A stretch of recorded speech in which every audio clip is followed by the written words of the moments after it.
કેશોદ નગરપાલિકા દ્વારા ગેરકાયદેસર 2 મકાન 1 દુકાન તોડી દબાણ હટાવ્યું તો કેશોદના પૂર્વ વિસ્તારમાં આવેલા રાજમહેલ પાસે પસાર થતી મેસવાડની ગાડીમાં રોડ બનાવતા ઊંચાઈ વધતા અને મેઘના સોસાયટી તરફથી આવતા વરસાદી પાણીના વોકળામાં તાજેતરમાં જ પ્રથમ વરસાદ પડતા જળબંબાકારની સ્થિતિ સર્જાઈ હતી, જેના કારણે રહેવાસીઓના જાનમાલને નુકસાની થઈ હતી। ચોમાસામાં શરૂઆતમાં જળબંબાકારની સ્થિતિ સર્જાતા જ કેશોદ નગરપાલિકા સહિતના અધિકારીઓ પદાધિકારીઓ પહોંચી પાણીના નિકાલ માટેની કામગીરી હાથ ધરી છે।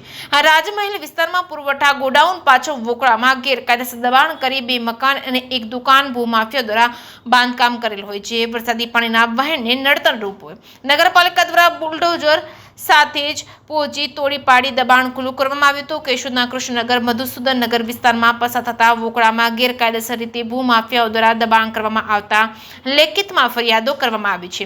આમ છતાં નગરપાલિકા દ્વારા કોઈ નક્કર કાર્યવાહી કરવામાં ન આવતા કૃષ્ણનગર મધુસૂદન નગર વિસ્તારના રહીશો ભૂમાફિયાઓના પાપે ચોમાસામાં હેરાન પરેશાન થઈ રહ્યા છે। ત્યારે અધૂરામાં પૂરું નગરપાલિકા દ્વારા રાધા રમણ સોસાયટીથી આગળ વાડી વિસ્તારમાં સિમેન્ટ રોડ બનાવવામાં આવતા વોકળામાં જતું પાણી ફંટાઈને કૃષ્ણનગર મધુસૂદનનગર વિસ્તારમાં ઘૂસી રહ્યું છે। ત્યારે નગરપાલિકાના સત્તાધીશો દ્વારા શરમ છોડી દબાણ દૂર કરવામાં આવશે કે કેમ, એ તો હવે આવનારા દિવસોમાં જ ખબર પડશે। જે કેસની ગુજરાતી સાથે રાજુ પંડ્યા, કેશોદ।